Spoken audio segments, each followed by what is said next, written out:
I mean, for me, it's exciting because it's ultimately about failures of communication. It's a comedy, but it's a very dark comedy. It's about relationships between men and women. It's about the idea of power. It's about how one person is put in a situation where he feels entirely foreign. He has to wrench himself away from, or wrench herself away from those familiarities.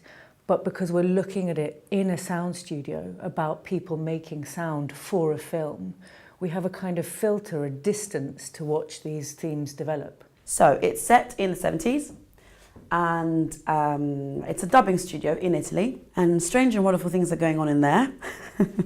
Yes. Yes. And then Gilderoy, played by Tom here, he comes and disturbs the peace. He comes from Sussex and comes to work on a film in the sort of giallo tradition. Yes. And kind of has all these kind of slightly nutsy Italians running around and doing things in a very Italian way that's as far removed as possible from how he works, which is usually in the shed. In a shed. At the bottom of his mum's garden.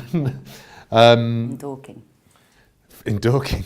In a way, it does have an element of the sort of noises off quality, which is that we're watching the making of a piece rather than the piece itself. And I loved the inside out idea of that and how it sort of we're looking at the mechanics of something. The horror is potential, is about fear and about the potential horror of the interrelations of the characters in the studio. What is acceptable in the pursuit of art and the means by which these people, certainly my character, goes about getting what he needs. It feels like we're at a time when people have forgotten what talking is for, what listening is for. And this, I think, is a world that explores what happens when those things break down.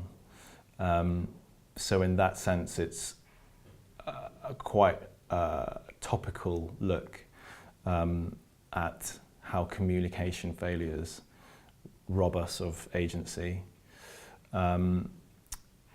But on top of that, it is a very funny, dry, quite British ride through this man's journey in a foreign land that is kind of unlike a lot of things we've seen before at the Donmar. It's going to be quite an event.